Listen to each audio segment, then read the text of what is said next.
فأعوذ بالله من الشيطان الرجيم بسم الله الرحمن الرحيم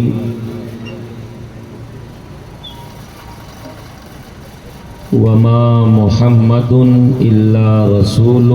قد خلت من قبله الرسل سبحان اللہ. أفإن مات أو قتل انقلبتم على أعقابكم ومن ينقلب على عقبيه فلن يضر الله شيئا وسيجزي الله الشاكرين. آمنت بالله صدق الله مولانا العظيم وصدق رسوله النبي الأمين المكين المتين الكريم ونحن على ذلك لمن الشاهدين والشاكرين والحمد لله رب العالمین.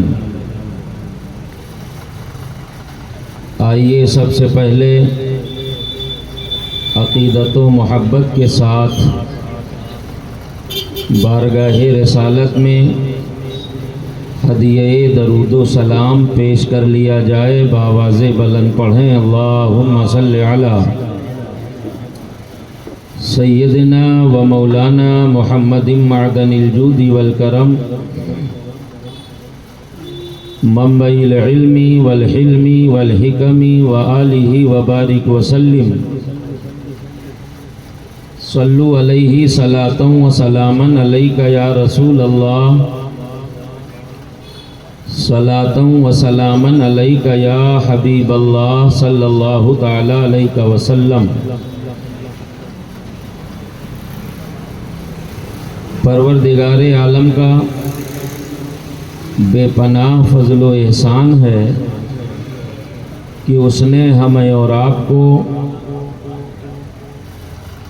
اہل بیت اطہار کی محبت میں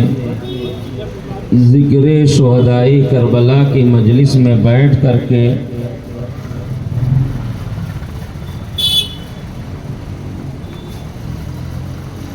شہدائی کربلا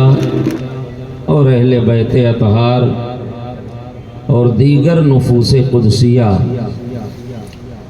جناب مصطفیٰ کریم صلی اللہ تعالی علیہ وسلم سے لے کر اب تک کے جتنے اللہ کے نیک بندے دنیا میں تشریف لائے ان سب کے ذکر جمیل سے ہمیں اور آپ کو مستفیض ہونے کا موقع فراہم فرمایا.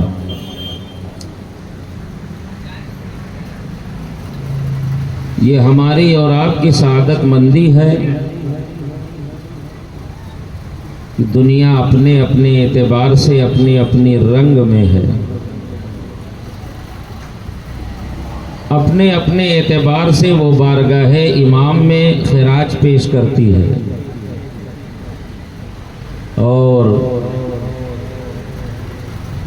ہر عاشق، ہر چاہنے والا، ہر رسول اللہ کا امتی جسے نبی اور آل نبی سے پیار ہے وہ اپنے اپنے اعتبار سے نبی کے شہزادوں کو یاد کرتا ہے. یہ الگ بات ہے، یہ ہماری اور آپ کی خوش نصیبی ہے کہ اللہ نے ہمیں سنی صحیح العقیدہ مسلمان بنایا اور مسلمان بنا کر اہل سنت والجماعت کے طریقے پر اپنے کام انجام دینے کی توفیق فرمائی. ورنہ اسی دنیا میں اگر آپ مشاہدہ کریں تو دیکھیں دنیا میں بہت ساری قومیں، دنیا میں بہت سارے مکتب فکر کے لوگ اپنی اپنی فکر کے اعتبار سے، اپنے اپنے نظریے کے اعتبار سے اہل بیت کا نام لے کر، اہل بیت کی محبت کا نام لے کر اور اہل بیت کی محبت کی آڑ میں اپنے ایمان و عقیدے کا جنازہ بھی نکال رہے ہیں۔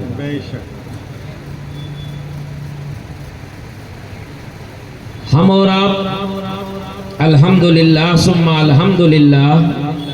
اپنے نبی کے بتائے ہوئے طریقے کے مطابق عمل کرتے ہیں، اسی لیے اہل سنت والجماعت کہلاتے ہیں۔ قرآن مقدسہ کی آیت کریمہ جس کی تلاوت سے اپنے آپ کو مشرف کیا ہے، اس آیت کریمہ کے تحت چند باتیں آپ حضرات کی بزم محبت میں رکھوں گا، اور اس کی وجہ یہ ہے انسان یہ سمجھتا ہے کہ صرف واقعہ کربلا ہی آقا حسین کی زندگی، یا صرف کربلا کا سانحہ بیان کر دیا جائے بس مقصد کربلا پورا ہو جائے گا۔ ایسا نہیں ہے۔ آپ اگر اس کی بنیادی چیزوں پر نظر رکھیں تو آپ کو اس بات کی بھی جاننے کی ضرورت پڑے گی کہ آخر یہ سانحہ ہوا کیوں، وجہ کیا تھی، بات کیا تھی۔ ہم اور آپ جناب رسول کریم محمد الرسول اللہ صلی اللہ تعالی علیہ وسلم کے امتی ہیں، اور نبی نے جو طریقہ ہمیں بتا دیا، چاہے وہ صحابہ کے تعلق سے ہو، چاہے اہل بیت کے تعلق سے ہو، چاہے شہداء کے تعلق سے ہو، چاہے اولیاء کے تعلق سے ہو، چاہے علماء کے تعلق سے ہو، ہمارے اور آپ کے لیے قرآن و حدیث ہی کافی ہے۔ رسول کا طریقہ ہی ہمارے لیے کافی ہے۔ بزرگان دین، ائمہ، مجتہدین، محدثین، مفسرین نے انہی قرآن و حدیث سے جو مسائل اخذ کر کے ہم تک پہنچایا ہے، کیونکہ یہ قرآن ہماری ہدایت کے لیے ہی آیا ہے۔ اللہ رب تبارک و تعالی نے اسی قرآن میں ارشاد فرمایا ہے کہ یہ قرآن لوگوں کی ہدایت کے لیے ہم نے پیدا کیا ہے، تو ظاہر سی بات ہے کہ صحیح عقیدہ اور صحیح عمل وہی ہے جو قرآن و حدیث کی روشنی میں ہے نا۔ کسی کہنے والے شاعر نے کہا تھا کہ ایک کربلا نہیں ہے فسانہ حسین کا، ایک کربلا نہیں ہے فسانہ حسین کا، ہر ایک زندہ دل ہے ٹھکانہ حسین کا، ہر ایک زندہ دل ہے ٹھکانہ حسین کا، اور وہ شاہ ہے، بادشاہ ہے، شہنشاہ ہے دین کا، ہوتا نہیں ہے ختم زمانہ حسین کا۔ زمانہ حسین کا صرف محرم کے 10 دن کا نہیں ہے، اس لیے 10 دن کے حسینی بننے والوں اپنے نبی صلی اللہ تعالی علیہ وسلم کی سیرت طیبہ پڑھو، تاریخ اسلام اٹھا کر کے دیکھو، آقا کریم صلی اللہ تعالی علیہ وسلم کے اس مقدس شہزادے سے صرف نبی نے یہ نہیں کہا کہ جب 10 محرم آئے تو کھچڑا پکا کے آقا حسین کی محبت کا اعلان کر دو، شربت پلا کے اہل بیت کی محبت کا اعلان کر دو، نہیں، اور نبی نے مقید نہیں کیا ہے، بلکہ نبی نے مطلق طور پر ارشاد فرمایا ہے کہ میں ان سے محبت کرتا ہوں، تم بھی ان سے محبت کرو، میں ان سے محبت کرتا ہوں، تم بھی ان سے محبت کرو، جو ان سے محبت کرے گا وہ مجھ سے محبت کرے گا۔ کیا مطلب ہے؟ کسی حدیث پاک کی کتاب میں یہ روایت کوئی نہیں دکھا سکتا ہے کہ نبی نے مقید کیا ہو کہ بس محرم میں محبت کرتا ہوں، تم بھی 10 دن خوب محبت دکھانا، جیسے اپنے اپنے اعتبار سے، چاہے وہ شریعت کے مطابق ہو چاہے نہ ہو، اپنے اپنے اعتبار سے بس ہم حسینی ہیں، ہم حسینی غلام ہیں، ہم اہل بیت کے ماننے والے ہیں۔ اور جہاں 10 محرم کی تاریخ ختم ہوئی، بمشکل تمام 12 محرم آیا، اور اس کے بعد جہاں تیجے کی فاتحہ ہم دلا پائے پھر ہمارا وہی اصلی رنگ نظر آنے لگتا ہے کہ نہیں ہے؟ آج زمانہ یہ کہتا ہم سب سے بڑے حسینی ہیں، ہم تو یہ کہتے ہیں سب سے بڑا حسینی اللہ کا وہ بندہ ہے جو اپنی زندگی کے ہر روز اللہ کے حکم کے مطابق 5 وقتہ نماز کی پابندی کرتا ہے، جس نماز کی عظمت کو بچانے کے لیے آقا حسین نے کربلا میں گردن کٹا لی ہے۔ وہ جب جب سجدہ کرتا ہے سجدہ حسینی کی یاد تازہ کرتا ہے، وہ جب جب قرآن پڑھتا ہے آقا حسین کے اس قربانی کی یاد کو تازہ کرتا ہے جس اصول قرآن کو بچانے کے لیے آقا حسین نے قربانی پیش کر دی ہے نا؟ تو اس لیے اللہ کے بندو صرف 10 دن کے لیے حسینی نہ بنو، صرف 10 دن کے لیے اہل بیت سے محبت کرنے والے نہ بنو، بلکہ ہماری اور آپ کی تو زندگی ہی اسی لیے ہے، ہم آئے ہی نبی کے صدقے میں ہیں،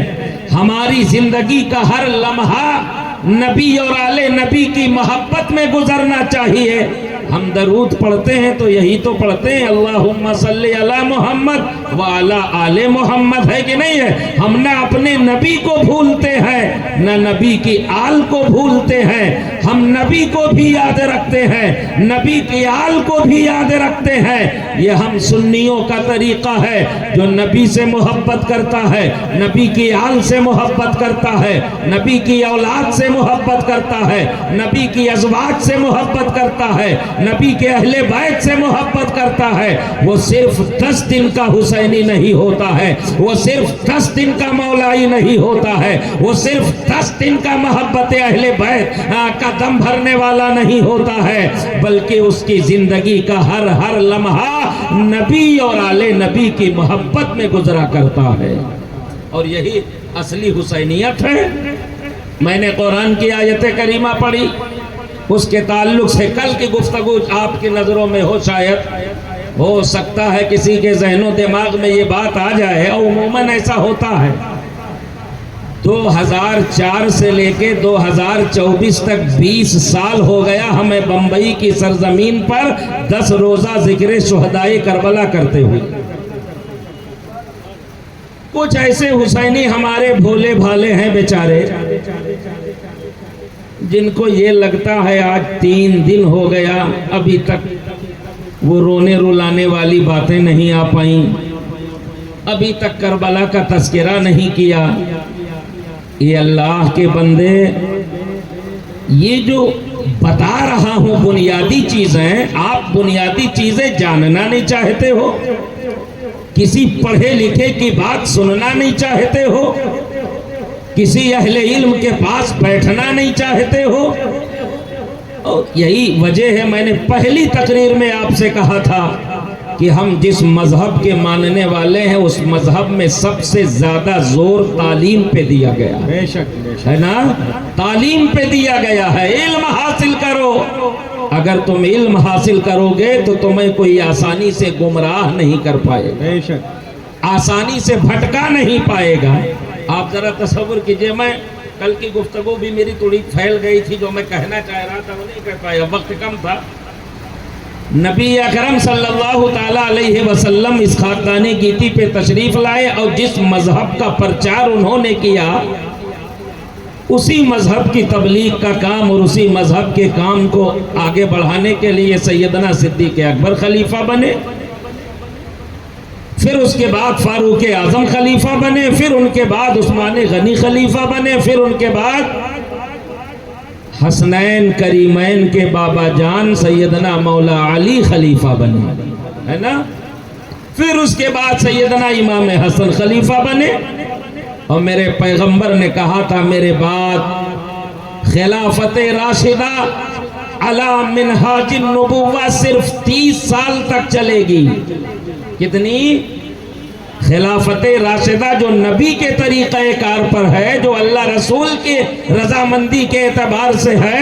وہ صرف 30 سال تک چلے گی، اور 30 سال کے بعد کی جو خلافت ہوگی وہ اعلیٰ منہاج النبوت نہیں ہوگی، بلکہ وہ بادشاہت ہوگی، ملوکیت ہوگی۔ اسے امیر المومنین نہیں کہا جائے گا، خلیفۃ المسلمین نہیں کہا جائے گا۔ تو آپ نے کبھی یہ جاننے کی کوشش کی کہ وہ 30 سال کہاں جا کے پورا ہوا؟ اہل علم جتنے ہیں،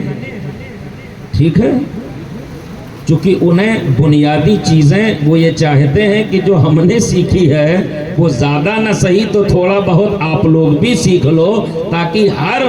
موسم کے رمضان آ جائے تو روزے کو لے کے نئے نئے مسئلے آپ پوچھو گے، بقرعید آ جائے تو قربانی کو لے کے نئے نئے مسئلے پوچھو گے، محرم آ جائے ارے تو کیا کہنا، نئی نئی باتیں آپ حضرات لوگ پوچھو گے۔ اس کی وجہ کیا ہے؟ آپ نے یہ پوچھ لیا کہ وہ فلاں صاحب کہہ رہے تھے اس لیے ہم نے پوچھ لیا۔ ارے فلاں صاحب سے آپ نے پوچھا ہی کیوں ہے کہ نہیں؟ کسی پڑھے لکھے سے پوچھئے، علامہ صاحب سے پوچھئے، قاری ظریف صاحب سے پوچھئے، پڑھے لکھے علماء سے پوچھئے، جو لوگ واقعی پڑھے لکھے لوگ ہیں۔ دنیا میں تو بہت طرح کے لوگ آپ کو ملیں گے جو اپنے اپنے اعتبار سے اپنی اپنی ڈفلی، اپنا اپنا راگ ہے کہ نہیں ہے، اور جس کو جو راگ پسند آتا ہے وہ اسی راگ کے پیچھے پیچھے چلا جاتا ہے۔ ہم سنیوں کی نہ اپنی کوئی ڈفلی ہے نہ اپنا کوئی راگ ہے، ہماری ڈفلی وہی ہے جو محمد الرسول اللہ نے ہمیں دی ہے، ہمارا طریقہ بھی وہی ہے جو اللہ رسول نے ہمیں عطا فرمایا ہے نا، ہم وہی کہتے ہیں۔ تو ہم بات کر رہے تھے رسول اکرم صلی اللہ تعالی علیہ وسلم کی، کہ نبی نے اپنے آخری خطبے میں جب مسجد نبوی میں صحابہ کو جمع کیا تھا نا، اللہ کا حکم آ گیا تھا، مصطفیٰ آج میں نے تمہارے دین کو مکمل کر دیا ہے اور اپنی نعمتیں تمہارے لیے تمام کر دی ہیں، مذہب اسلام کو دین کے اعتبار سے میں نے پسند کر لیا ہے تمہارے لیے۔ تو نبی نے سمجھ لیا کہ میرے آنے کا مقصد پورا ہو گیا، اب دنیا سے جانے کا وقت آ گیا۔ تب نبی نے کیا کہا تھا؟ جمع کرو، نصیحت کرنا چاہتا۔ آخری خطبے میں پیغمبر نے کیا کہا تھا؟ نماز کا خیال رکھنا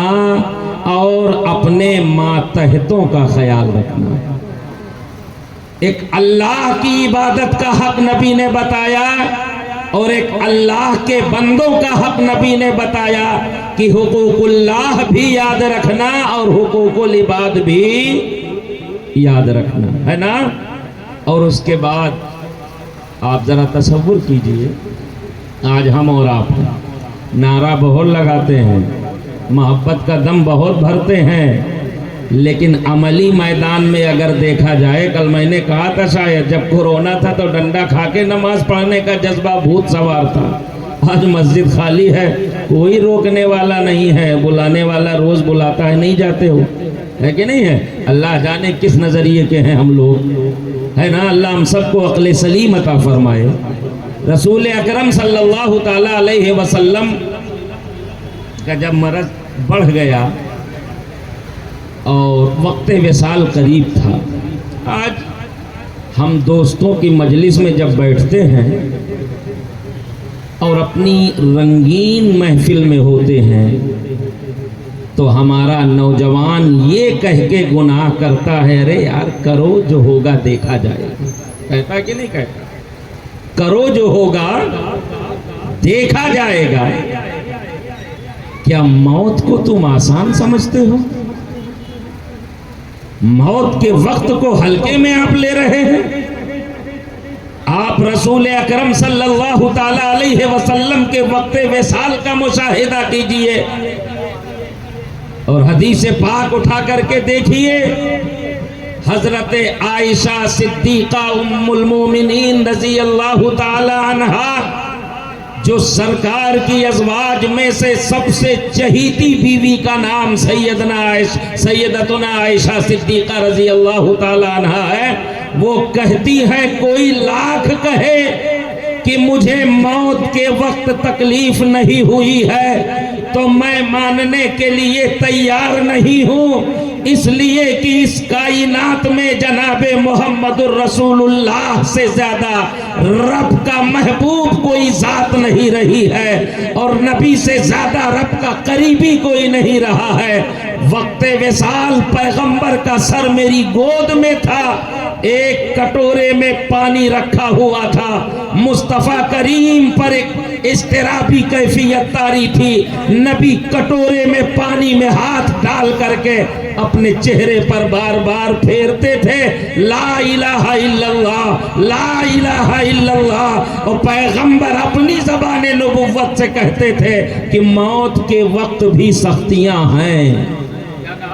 جو اضطرابی کیفیت میں نے دیکھی ہے، میں کسی کی بات ماننے کے لیے تیار نہیں ہوں۔ جب میرے مصطفیٰ کہہ رہے ہیں موت کے وقت سختیاں ہیں، تو دنیا میں ان سے زیادہ اللہ کا محبوب کون ہے جو یہ کہے چلو جو ہوگا دیکھ لیا جائے گا۔ آپ نبی کے صحابہ کی زندگی اٹھا کر کے دیکھیے، سیدنا صدیق اکبر افضل البشر بعد الانبیاء ہیں۔ نبی کے بعد دنیا میں اگر کسی کا مقام ہے مسلمانوں میں تو وہ سیدنا صدیق اکبر کا مقام ہے کہ نہیں ہے؟ ہر جمعے کے خطبے میں آپ سنتے ہو ائمہ سے ممبروں پر کھڑے ہو کر کے وہ اعلان کرتا ہے افضل البشر بعد الانبیاء ابی بکر صدیق رضی اللہ تعالی عنہ۔ آپ ان کے تعلق سے ذرا سوچو تو صحیح، ہم کہتے ہیں چلو جو ہوگا دیکھ لیا جائے گا، ان کی ذات کریمہ کیا ہے جانتے ہو؟ نبی نے کہا تھا اگر کسی کو جنتی دیکھنا ہے تو ابو بکر کو دیکھ لے۔ نبی نے کہا تھا ابو بکر تم جنتی ہو، دنیا میں جنت کی بشارت دے دی تھی، لیکن صدیق اکبر کی زندگی اٹھا کے دیکھیے، بیٹھے ہیں، ایک پرندہ سامنے کھدکتا ہوا نظر آیا تو آنکھیں بھیگ گئیں صدیق اکبر کی۔ ان کا مقام دیکھو کیا ہے،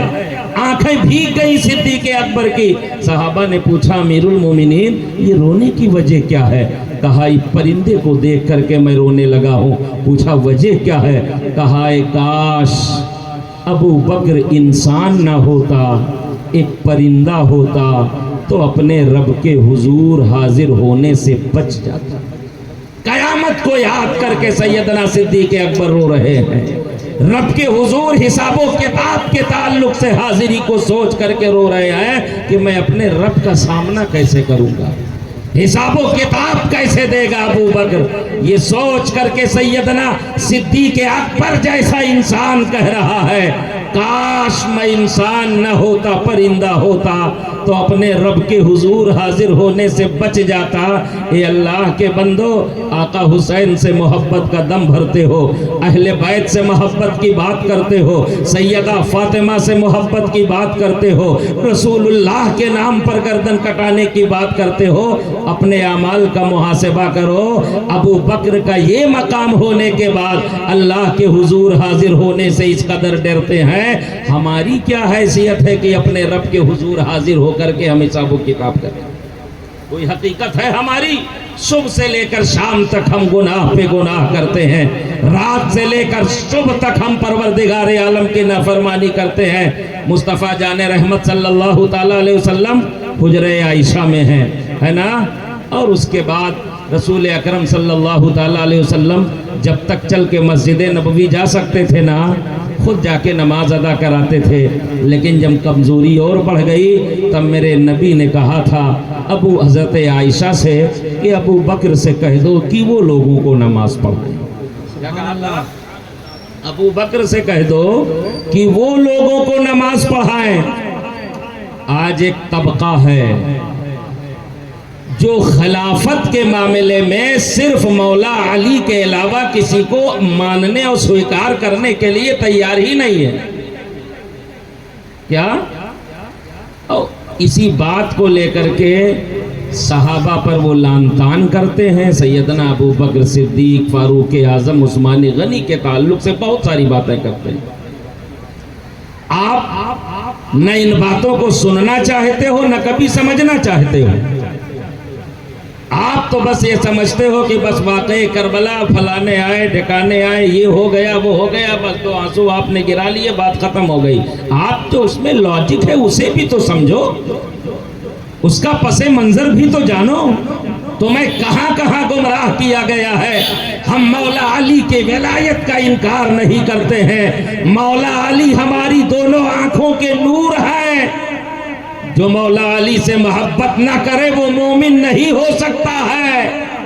اہل بیت اطہار کی محبت تو ہمارے ایمان کا حصہ ہے. لیکن اس کا مطلب یہ نہیں ہے کہ اپنے باپ کو باپ کہو دوسرے کے باپ کو گالی دو. بتائیے اس کا مطلب یہ تو نہیں ہوتا ہے نا اپنے بیٹے کو بیٹا کہو اور دوسرے کو برا بھلا کہو. نہیں. سرکار مصطفیٰ صلی اللہ تعالی علیہ وسلم نے جب حکم دیا تھا